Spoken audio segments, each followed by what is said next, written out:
Okay, sorry for this technical issue. We were waiting you because you can miss this amazing workshop.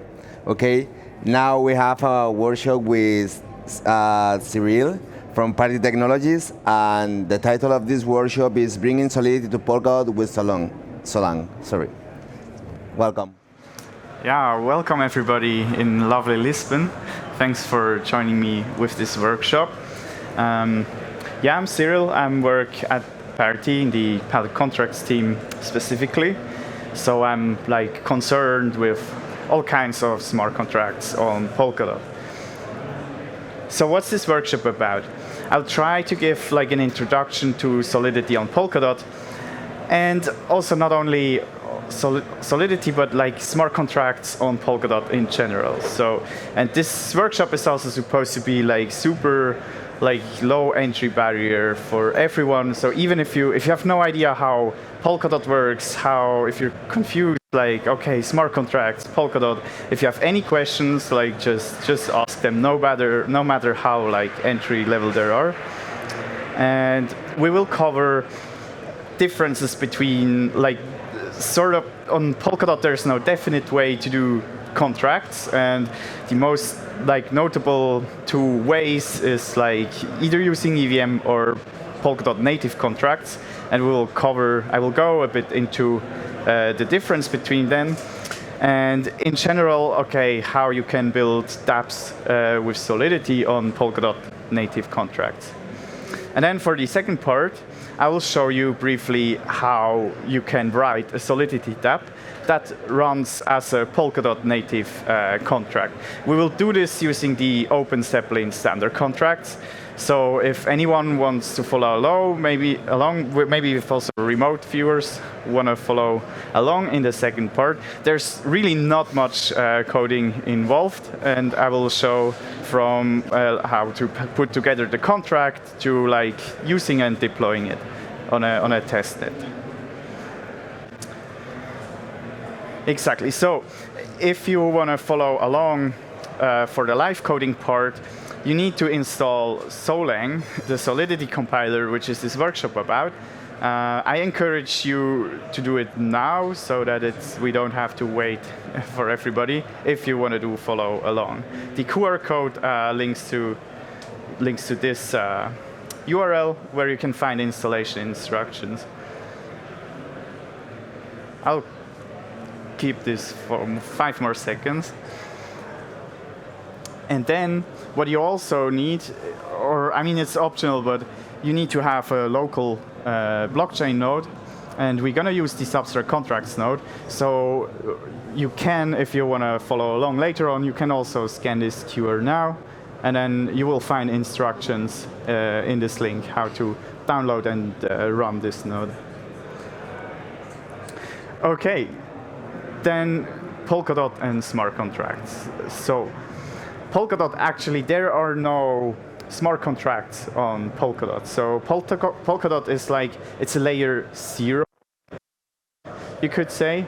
And the relay chain, what is generally referred as Polkadot, which is the red thing in the middle here, this doesn't run contracts. So how do you run contracts on Polkadot? And now maybe you have listeners in the audience that come more from the EVM world. And now I say okay, contracts run on parachains. And what this means is you can imagine Polkadot, the relay chain in the middle, sort of like a layer 0 or layer 1 network. So as, for example, the Ethereum mainnet. And the parachains are something like rollups. Now, this is technically not correct, but if you think about this on a high level, then I think it will remove some fog in your brain. So how this works is you deploy your contract to a parachain, and then it runs inside this parachain. And the parachain just uses the layer 0 chain, or the relay chain, how we call it in Polkadot, for its security. So. No more. Yeah, there's more. It's just you can pass messages and even more. I mean, I'm vastly like oversimplifying things here. I just put up this analogy because if you really don't know about Polkadot, I think it really helps to just think of it this way. Like, yep. Any other questions? Great. So contracts are optional per parachain. So this is the first like big or like learning here. Not every parachain does like support contracts. And if you can run contracts on a parachain, it means that it has to provide a runtime, because the parachain runtime itself is sort of trusted. But with smart contracts, you really allow anyone to bring like some code, Turing complete code, to put on your chain that then does business logic. And this needs what we call a runtime for these contracts, like a piece of code that actually executes them. So there is no definitive way on Polkadot. I mean, it's not agnostic to, you can do whatever you want on your parachain in that sense, but there are like 2 production-ready options as of today for your parachain if it wants to support contracts, which is Frontier, and which is the pallet contract. And Frontier, it is basically running an Ethereum virtual machine inside your runtime, and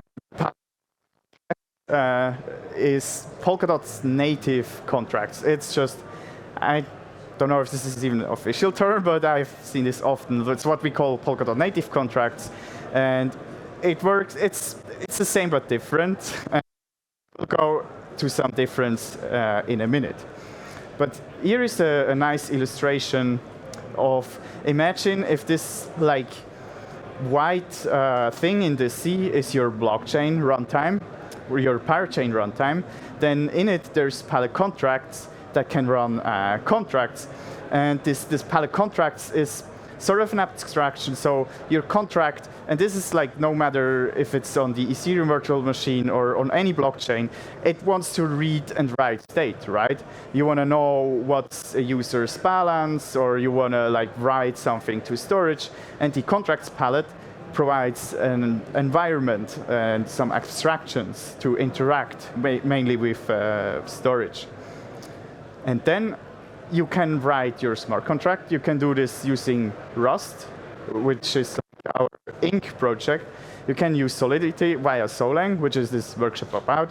And there's also Ask. It's an assembly script compiler that then produces WebAssembly bytecode that can run on the contracts palette. So far, so good.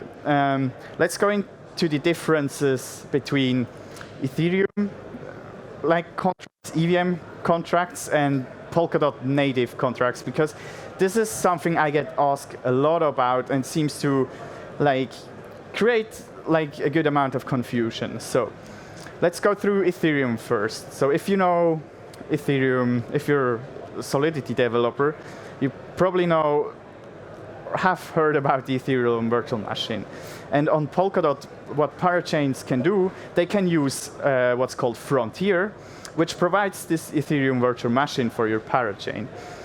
What this means is you upload contracts in a form of EVM bytecode, right?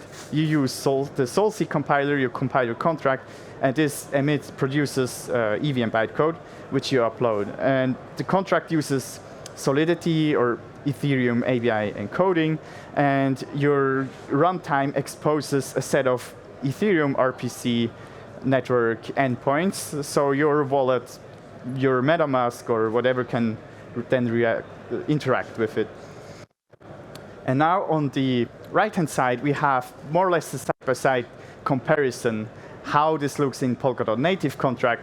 So if you know Ethereum, it's like a one-to-one mapping you can refer to. So instead of Frontier, you use the contracts palette. And instead of Ethereum virtual machine bytecode, in what Polkadot native contracts is like they are WebAssembly blobs, and the contracts palette use a WebAssembly interpreter to execute your contract. And instead of Solidity or Ethereum API encoding, they just use Scala API encoding, which is like used everywhere in Polkadot. And you get another set of extrinsics to call or like to interact with your contract.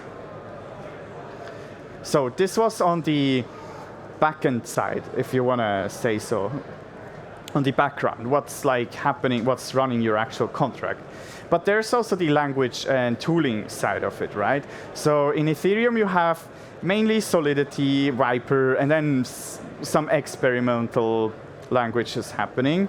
And on your front end, you just use probably Web3.js or something that builds on Web3.js. And you have, for tooling, you have many options, including Hardhat, Foundry, and Truffle Suite. And on Polkadot native contract,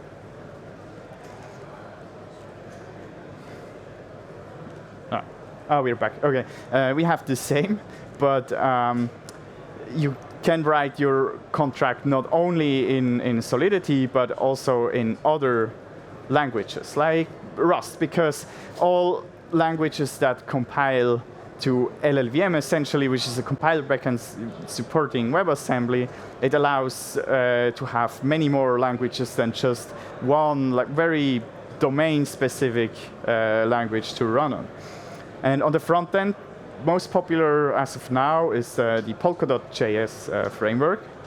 And there's usync, which comes from the Ink side, but because it's the same runtime, you can use, it's quite compatible with Solidity contracts as well.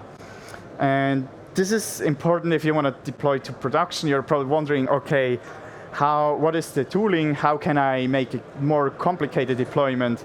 There's Swanky CLI, which is quite new, and also Chopsticks for synchronizing. If you need to deploy more complex contracts that assume that some other contracts are already on chain, then Chopsticks is a tool you can use. Okay, and on the Polkadot native contracts, when we talk about Solidity, then this is like where Hyperledger Solang comes in. So Hyperledger Solang is a Solidity compiler for multiple blockchains.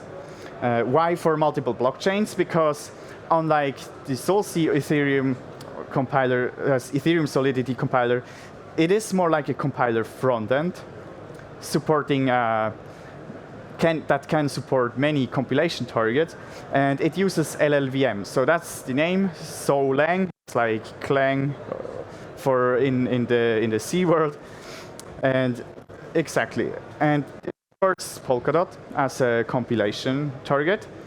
And this is great because what this means is you can take Solidity source code, and then Solang will take care of compiling this Solidity source code to a WebAssembly binary that is understood and can be executed by the contract's pallet.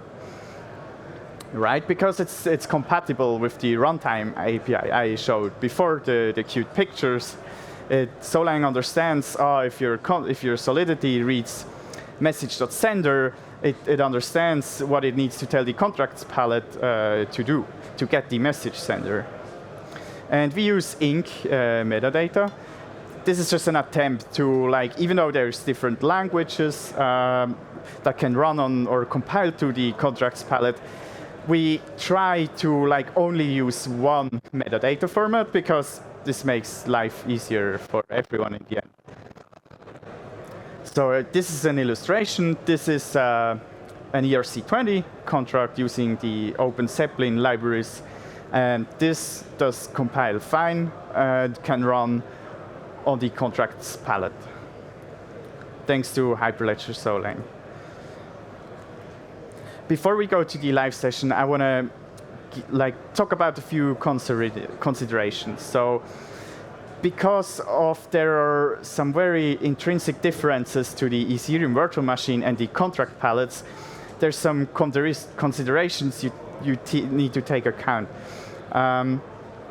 So when you compile a contract with Solang, chances are that it doesn't work out of the box. Most things are supported, but one notable example is the address format. This is 32 bytes. I mean, this really depends on the parachain you're deploying to, right? But let's just assume this is 32 bytes in the most cases, but on Ethereum, this would be 20 bytes. So this might or might not play a role, but you need to keep this in mind. The same with the balance type. On parachains, this is most likely going to be a 16 bytes number. But if you know Solidity, then you know, like on Ethereum, balance is a native uint, which is a 32 bytes. The compiler does downcast this. So in most cases, this just works, but still some consideration. And Yule, which is the assembly dialect of Solidity, yeah, there are things in the contracts palette that just don't exist. So the compiler does not even know what it's supposed to do with that. And then reentrancy is not enabled by default on the contracts palette, which is great, I think, because there are many funds stolen because of reentrancy attacks on Ethereum. There's call flags for this, so this is just normal Solidity syntax, but you might need to notice that, hey, if you really want your contract to be reentrant, then you need to say so. Then there's gas versus weight. Polkadot in general has two-dimensional weights, so gas is the execution times. This is similar to what we have for gas on Ethereum, but there's also a weight, and this is the proof size. I'm not going to go into too much detail, but it's just another reason why your contract call can fail, because you didn't allow it to use the correct weight or enough weight.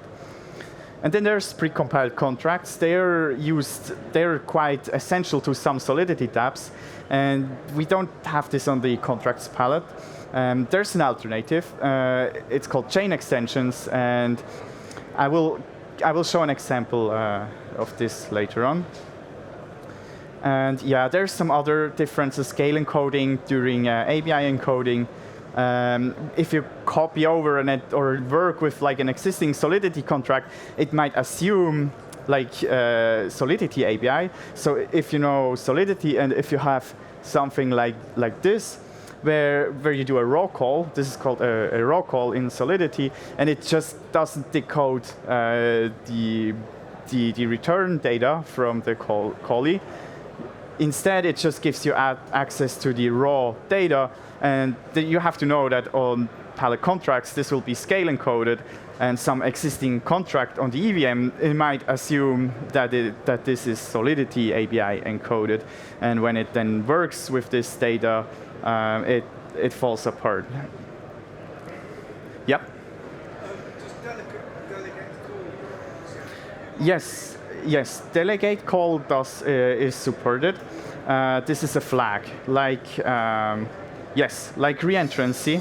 You can specify, I don't want to make a normal call. I want to make a delegate call, execute this in the other context of the other contract, and this works then the same as on the EVM.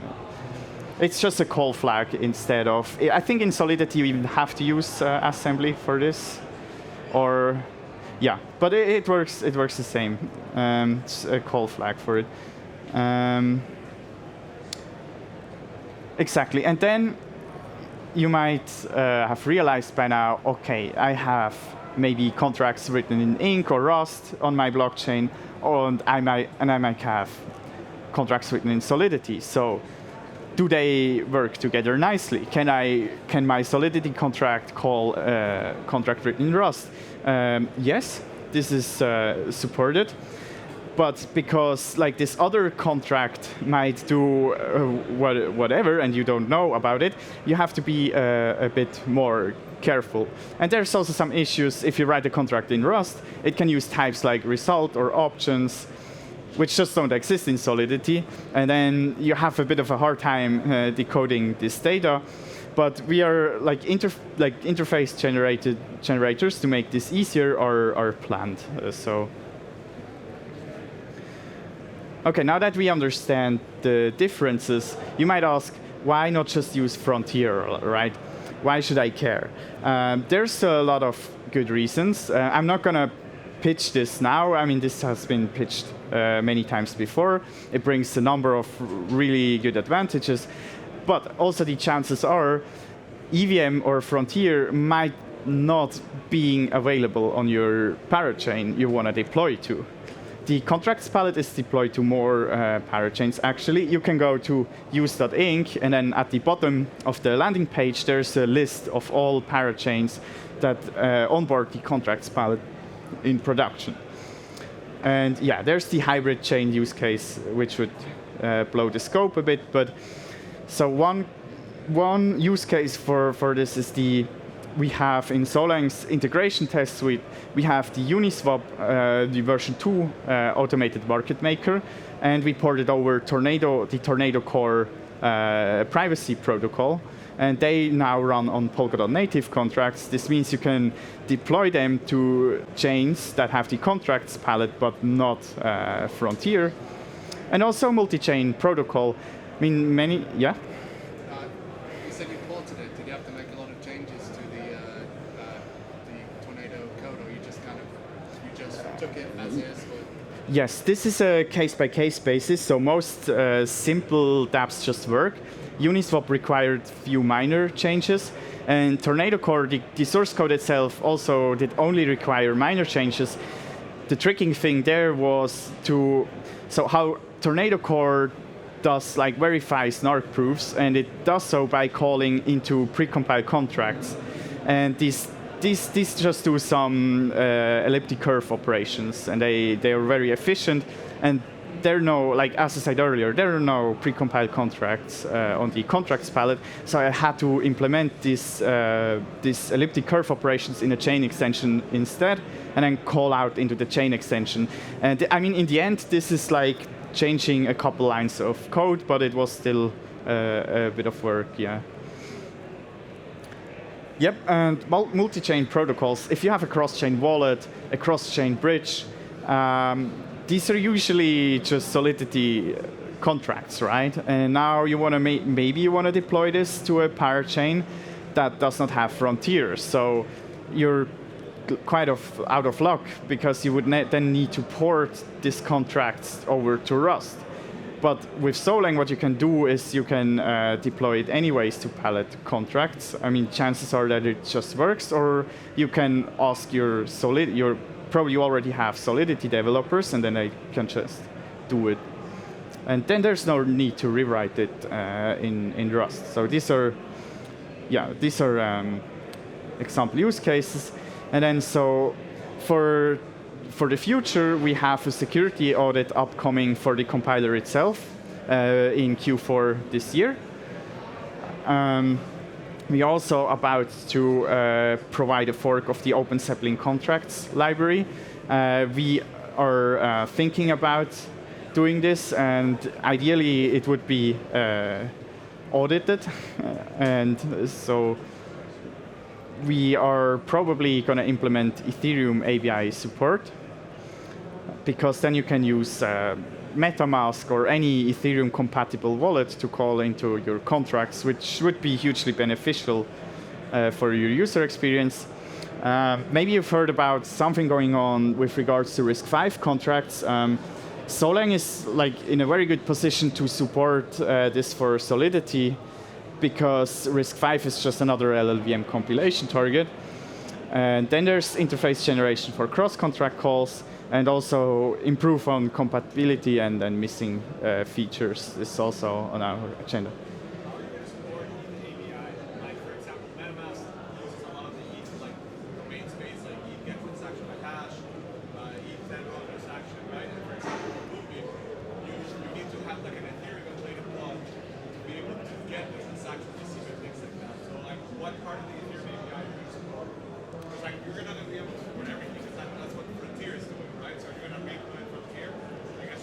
Yes, I mean, this is being looked into it.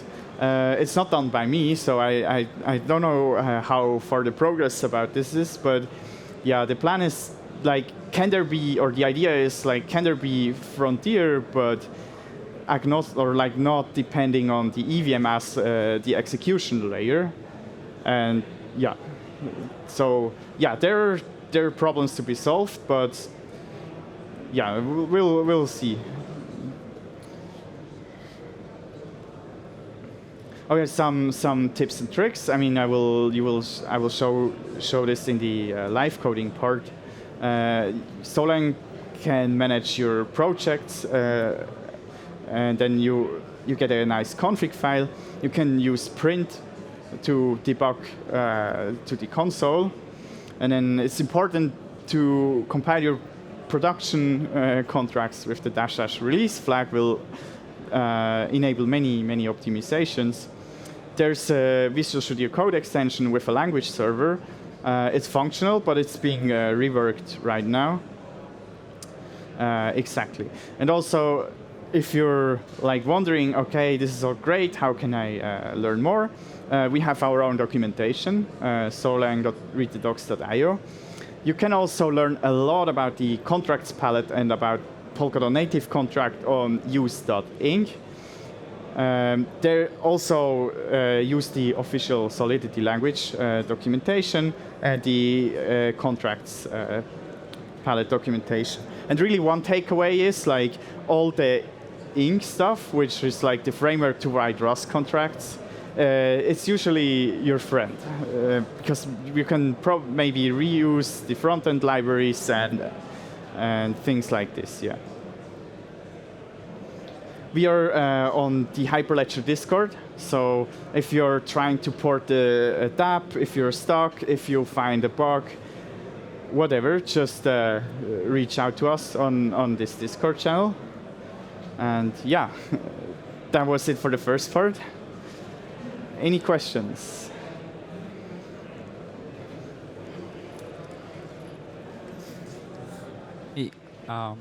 When you say the consideration of the address, does it mean that Solidity type of address is automatically converted to 32-byte format? Yes, I mean, yeah, the address, like the type of the address is 60 bytes long and 16 and not, yeah. Or did you mean? Yeah, like when you have, let's say, Solidity function, which takes address as your argument. When I compile it with the Solang as an argument, it requires like the normal substrate address, like 32 bytes, right? Yes, but usually you won't notice that, because imagine if you have a contract that has, let's say, it has a function, and this function takes an address as an argument, and then it calls this address to a contract and calls it. So if you call this contract, the address you're supplying is already in the right format, right? It's already 32 bytes. And then it doesn't have to do anything about it because it's already correct. Okay, and so with the balance, that when I requires balance as a function, I should rewrite like uint 256 into the uint. Yes. Okay. This is exactly the same. In most cases, it can be a problem if you try to mint like a token, and if you try to mint more than what fits in the 16 bytes balance type, then this won't work. Then you will have an overflow. So this is one example. And of course, if you're trying to like use your contract to send out a cross-chain message that then ends up somehow on a contract, on an EVM contract on Frontier or something like this, yeah, then it gets way more complicated. But this is advanced, and usually this is another problem. What about the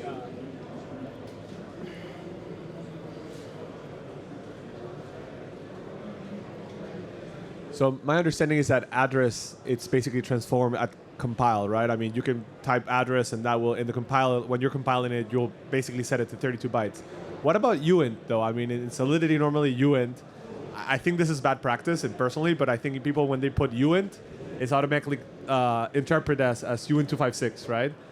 Is that still the uint in Solidity? You mean yes? Solidity uint, like the native, the default uint width is 32 bytes. Okay. But this is the same for, it's just the address. The address type is The address shorter, and the but the balance. uint stays the same. And the balance, like you said. And the balance is shorter, but the uint stays So, the so same. if you yeah. said uint, it's not going to default to uint 128. That's only balance type. Yes, But then the uint, like in Solidity, is 256. Thanks. exactly, yeah.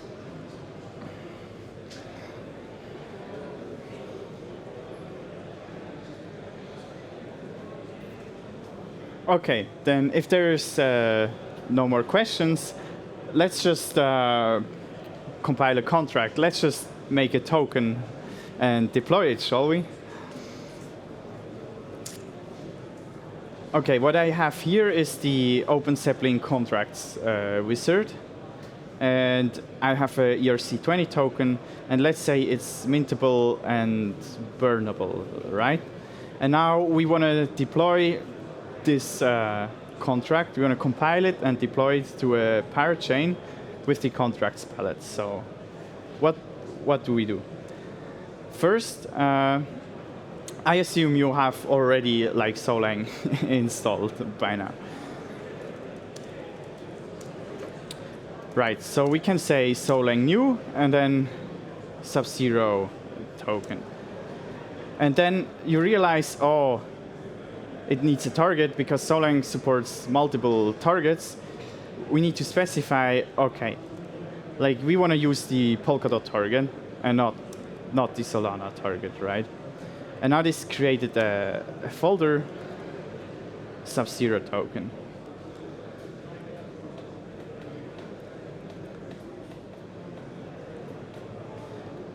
And it created a template contract inside this folder.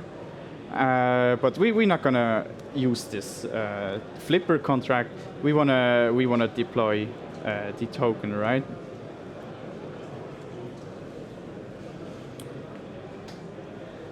So, and what you also notice, it created this flipper.sol. Maybe we want to rename this. And then there's the solang.toml configuration file.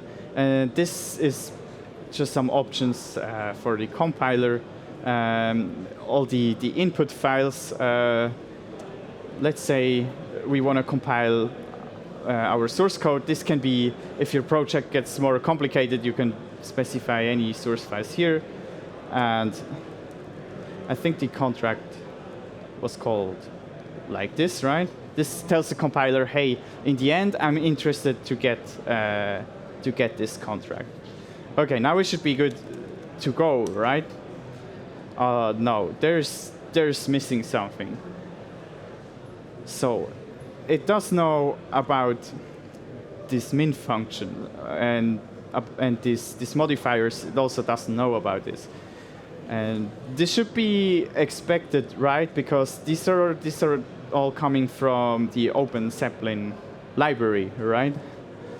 So we need a way to tell Solang, we need a way to tell the compiler, hey, here you can find this library. And for Solidity, it's actually very simple. It just replaces, like how the compiler resolves this import, it just replaces the sort of the root of where it starts looking for these files, and then it just expects to find this folder and this directory structure like this. This is called an import map in Solang. So, and in the configuration file, we can specify this import map.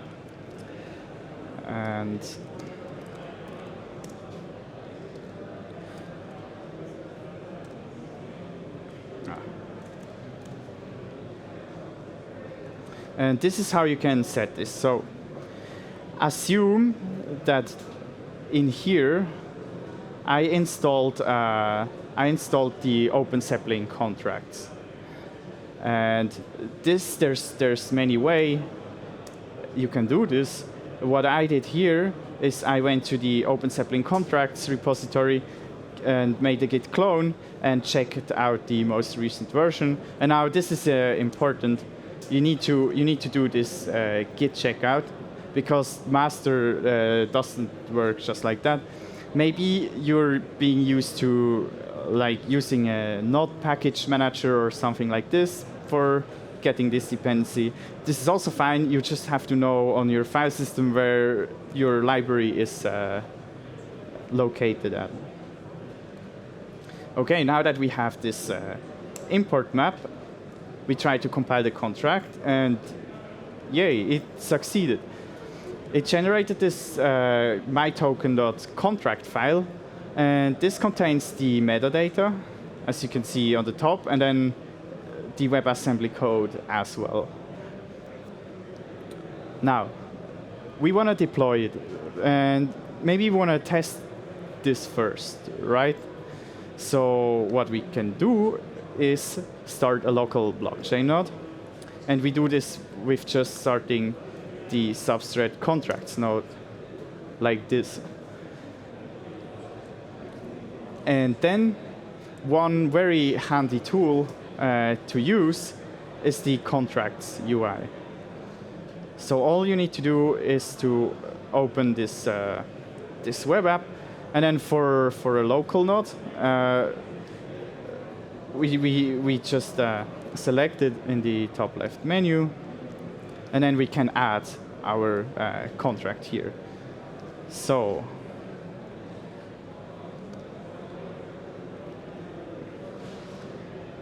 this is the token contract we just compiled over here with the metadata and the code, and you can see like the contracts UI already parses the metadata, and it all finds all these functions here. So this all looks good. Let's deploy it, and then there we go. We have our ERC20 token. We can mint.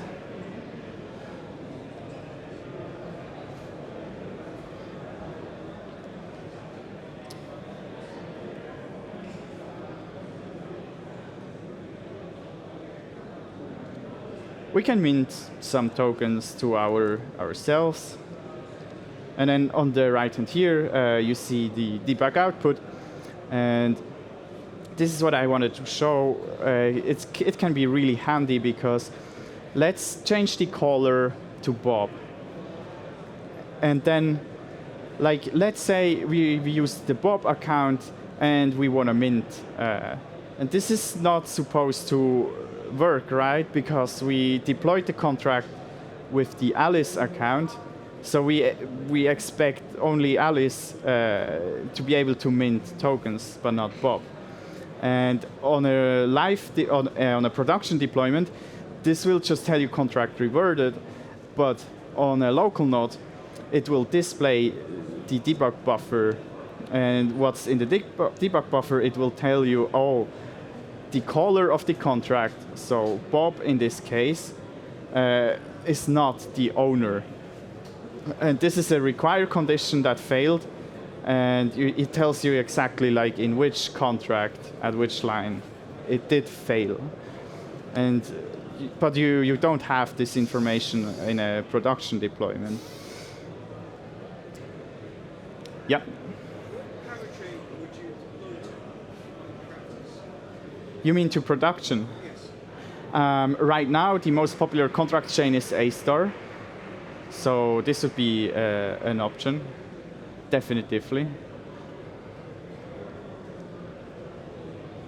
Okay, great.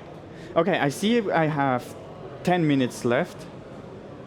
So what I want to do now is there's the Rococo testnet.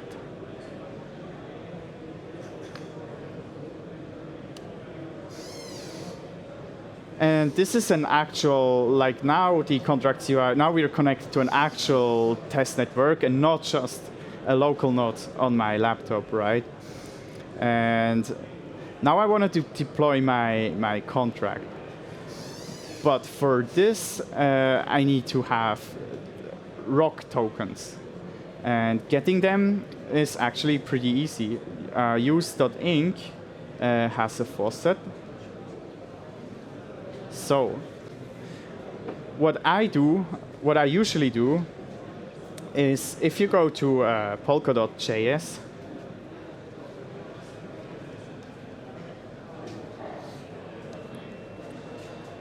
then you select the Rococo contracts parachain, right?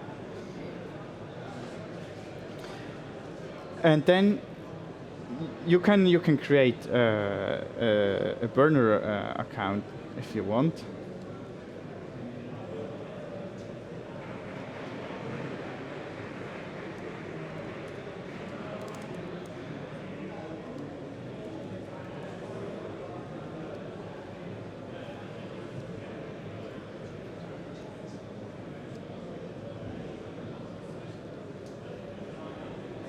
And now you see, like, this account doesn't have any tokens on it, but we need them to deployment. So I'm gonna copy over the address to the faucet.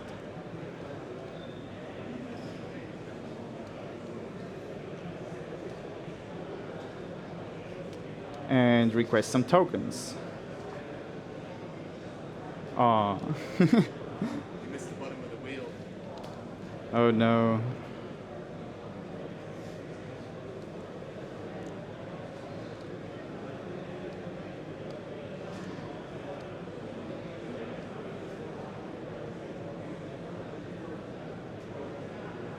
Okay, this doesn't work for some reason, but I mean I prepared this before the workshop. So I have this other account, and this is what you want to end up with. You want to have an account with some test net tokens on it. Otherwise, you can't deploy to the testnet. And I just wanted to show that you can use the ink faucet. Now.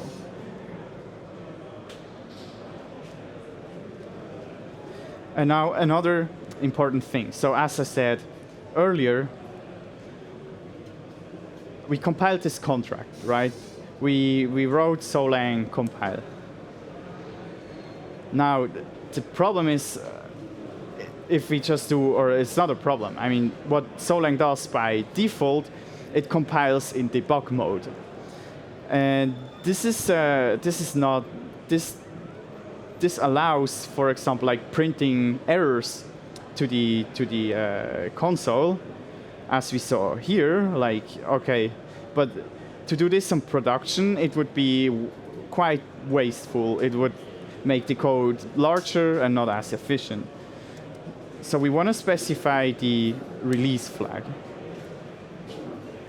And now it recompiled the contract, but the code will be smaller, and things like logging to the debug console will be deactivated. And now that we did that, we're gonna deploy it again.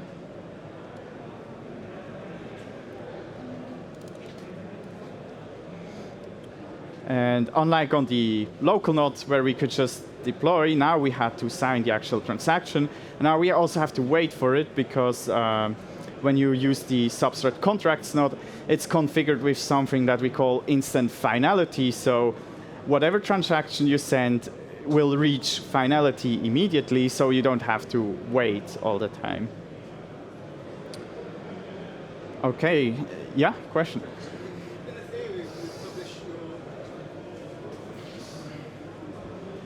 In Ethereum, you publish your source code to Etherscan. What's the equivalent in Polkadot?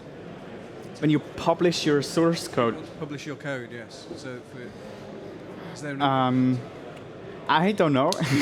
Usually, I think block explorers take care of this, right? So you want to have like sort of verified contracts, right? Yes, I don't know what's the current state. I think it's being worked on for ink contracts, and because this, like the bytecode format and the metadata format doesn't differ from what ink uses, like then you should be able to use just the same block explorer or service that provides this. Yeah.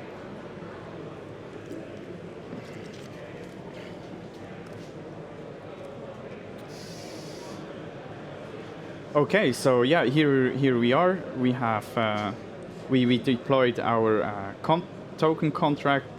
Its name is my token, and we should be able to mint using this caller. Let's mint it to ourselves.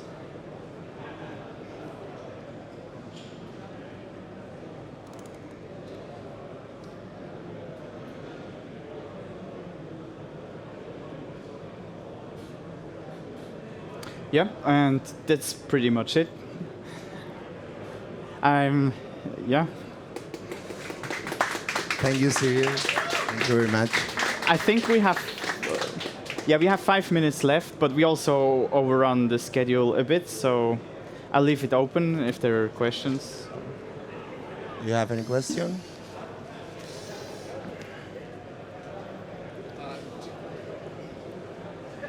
Do you know of any production projects that are using Solang in production in the Polkadot ecosystem? Yes, I know of one. It's called Nabla Finance. They are an automated market maker on the Pendulum chain. And yeah, so this is like an exemplary use case. They wanted to develop in Solidity, but then Pendulum chain doesn't ship frontiers, so there you go.